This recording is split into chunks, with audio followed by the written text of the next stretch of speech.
Family. Assalamualaikum warahmatullahi wabarakatuh. Selamat datang kembali di channel Hands Family.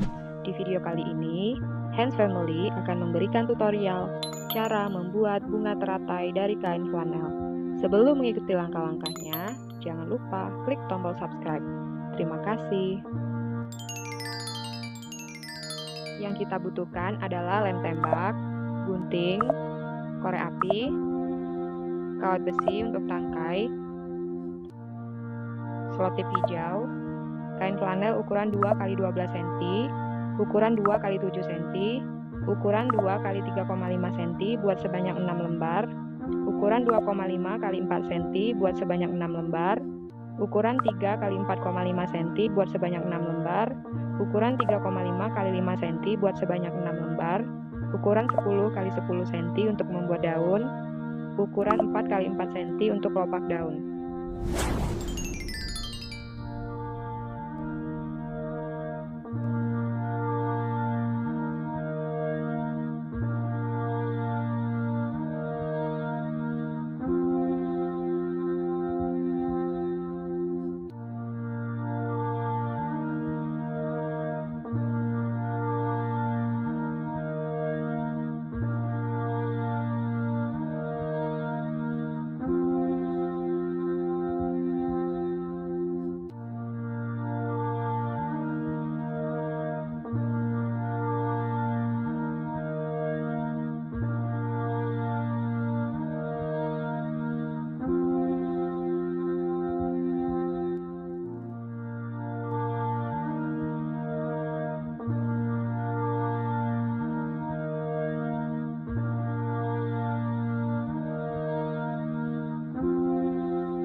Demikianlah tutorial kita kali ini.